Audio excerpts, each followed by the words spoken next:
बीते 5 वर्षों में पूरी ईमानदारी से मैंने आपकी सेवा करने का प्रयास किया है।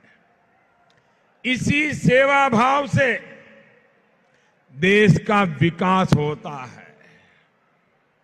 वहीं जब सत्ता भोग और परिवार का विकास ही लक्ष्य हो जाता है, तब हर जगह कलह और बंटवारा ही दिखाई देता है। और बिहार में तो साफ नजर आ रहा है। साथियों, आज देश के एक तरफ वोट भक्ति की राजनीति है, तो दूसरी तरफ देशभक्ति की। आप याद कीजिए, 26/11 को मुंबई में जब आतंकियों ने हमला किया था, तो कांग्रेस और उसके साथियों की सरकार ने क्या किया था? तब देश के वीर जवानों ने पाकिस्तान में घुसकर बदला लेने की इजाजत मांगी थी, लेकिन कांग्रेस सरकार ने सेना को कुछ भी करने से मना कर दिया, क्योंकि उसे वोट भक्ति की राजनीति करनी थी। साथियों, सबको पता था कि आतंकी पाकिस्तानी थे, लेकिन कांग्रेस, उसके साथियों ने पाकिस्तान को सजा देने के बजाय हिंदुओं के साथ आतंकी शब्द चिपकाने के लिए साजिशों पर ध्यान लगाया। योजना बनाकर जांच की पूरी दिशा ही भटका दी गई। ये भी इसलिए किया गया क्योंकि कांग्रेस और उसके महामिलावटी साथियों को वोट भक्ति की राजनीति करनी थी। भाइयों और बहनों, देशभक्ति की राजनीति क्या होती है, ये आपने पहले उरी के हमले के बाद देखा और बाद में पुलवामा हमले के बाद भी देखा। पहले सर्जिकल स्ट्राइक हुई और फिर एयर स्ट्राइक हुई। परिणाम यह है कि जो पाकिस्तान पहले चोरी और सीनाजोरी दोनों करता था, अब दुनिया भर में जाके गुहार लगा रहा है। भारत ने आतंकियों को घुसकर मारा भी और पाकिस्तान को पूरी तरह से अलग थलग भी कर दिया। भाइयों बहनों, ये घुस करके मारना ठीक ठाक नहीं था। एक घुस करके मारना चाहिए कि नहीं मारना चाहिए? आप खुश हैं? आप खुश हैं? ये आपका चौकीदार सही कर रहा है। नए हिंदुस्तान के नए तेवरों से आप संतुष्ट हैं? भाइयों और बहनों,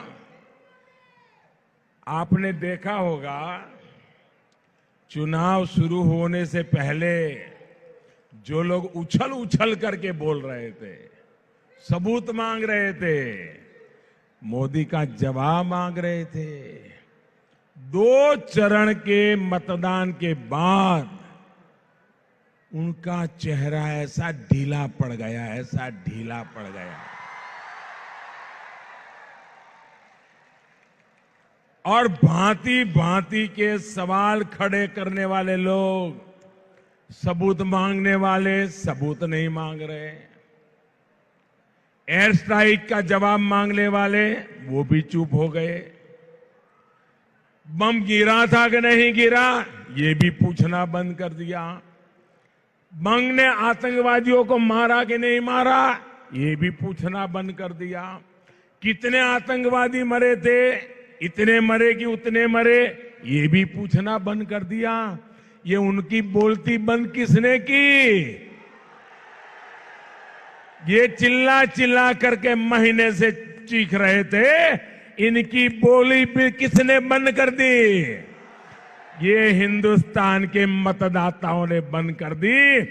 पहले और दूसरे चरण के मतदाताओं ने उनके मुंह पे ताला लगा दिया है। 2 चरणों का जो रुझान आया है, उसके बाद आप भारत के वीर जवानों से सबूत मांगना क्यों भूल गए हो? उनको लगता था ऐसी हो हल्ला करके वोट बैंक को जमा कर लेंगे, लेकिन सच को कभी कोई आंच नहीं आती है भाइयों। और इसलिए देश की जनता हमारे साथ खड़ी हो गई और 2 चरणों में उनकी जमीन खिसक चुकी है भाइयों।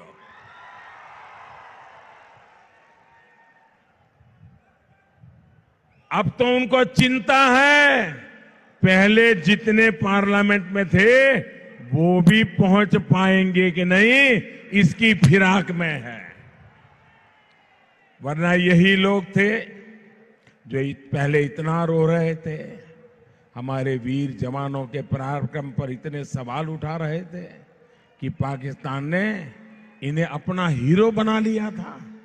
साथियों, मैं इन लोगों को आज भी चुनौती देता हूं। हिम्मत है, ये चुनाव में जनता के बीच जाओ और पुलवामा के शहीदों का हमने जो बदला लिया है उसकी जरा चर्चा करके देखो। सेना के पराक्रम पर सवाल पूछ के देखो। मैं चुनौती देता हूं, नहीं बोल पाएंगे।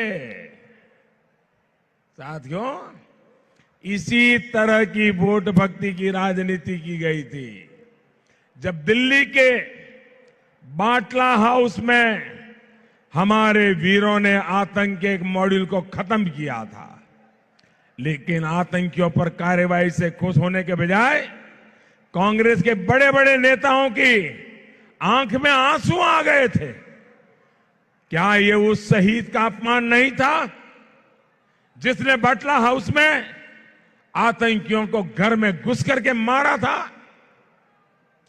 भाई और बहनों, देशभक्ति जब प्रेरणा देती है तब सबका साथ सबका विकास सरकार का मंत्र बन जाता है। सबको सुरक्षा, सबको सम्मान प्रतिज्ञा बन जाती है। गांव गांव तक अच्छी सड़कें, हर घर हर गरीब को पर्याप्त बिजली कैसे मिले, लोगों की पानी की समस्या कैसे दूर हो, इस पर सोचा जाता है।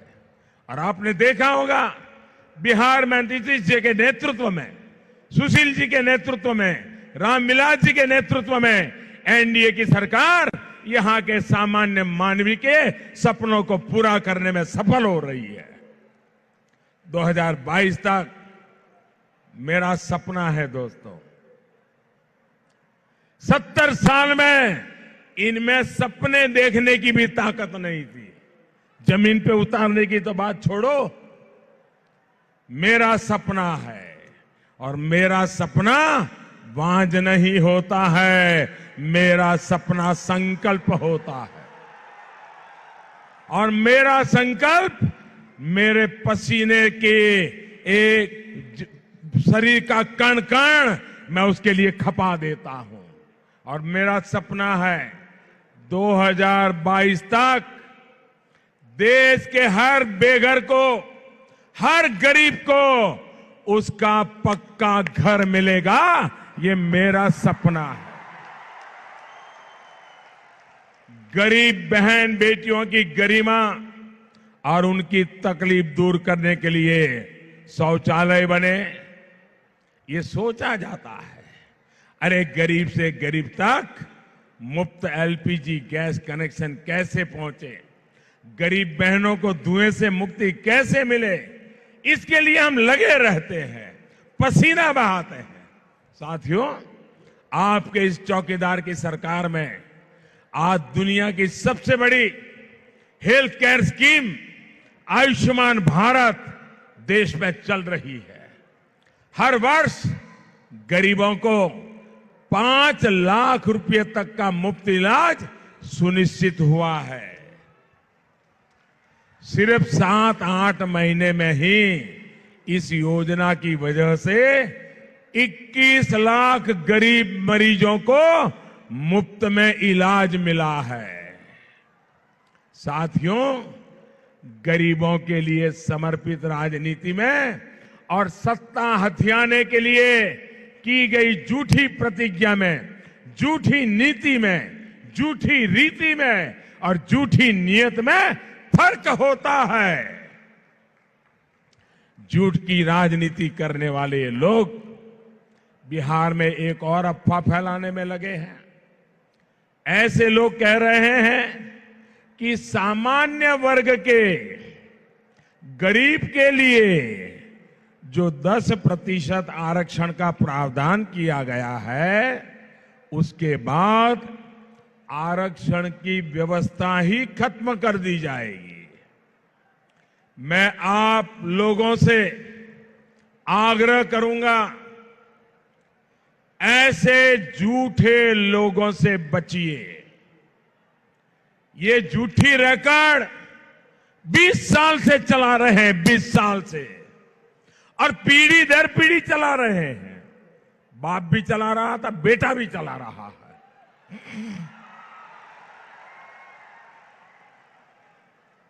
दलितों, आदिवासियों, पिछड़ों, उनको जो आरक्षण का जो प्रावधान हमारे आदरणीय बाबा साहब आंबेडकर करके गए हैं, उसे कोई हाथ नहीं लगा सकता। मैं बिहार के लोगों से ये कहूंगा, ये लोग जो अफवाह फैला रहे हैं, वो ऐसा क्यों कर रहे हैं, इसे लेकर भी सतर्क रहे। कहीं ऐसा तो नहीं है कि अपनी तुष्टीकरण की राजनीति के लिए यही लोग, यही कुनबा कुछ दलितों के हक में से मार लेगा, कुछ आदिवासियों के हक में से मार लेगा, कुछ पिछड़ों के हक में से मार लेगा, और बाबा साहब आंबेडकर ने जो दिया है उसमें से थोड़ा थोड़ा चुरा करके अपनी वोट बैंक के लिए किसी दूसरे को देने की फिराक में लगते हैं, और इसलिए ऐसे लोगों से चेतिए। और ये लोग पहले भी ऐसी कोशिश कर चुके हैं, इसलिए मैं आपको आगाह कर रहा हूं। भाइयों और बहनों, हमारी सरकार, एनडीए का हमारा हर साथी गरीबों के कल्याण के लिए, किसानों के कल्याण के लिए प्रतिबद्ध है। पीएम किसान सम्मान योजना के माध्यम से हमारे प्रयास आज सबके सामने है। अभी बिहार के 1.5 करोड़ से अधिक छोटे सीमांत किसानों के बैंक खाते में सीधी मदद पहुंचनी शुरू हो गई है। जिसको अभी नहीं मिली है, उनको बहुत ही जल्द पहली और दूसरी किस्त भी मिल जाएगी।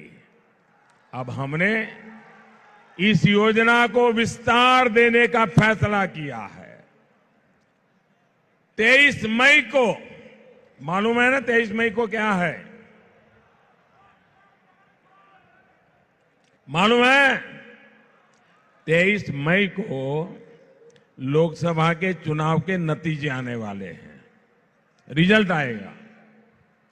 और 23 मई को जब चुनाव के नतीजे आएंगे, तब फिर एक बार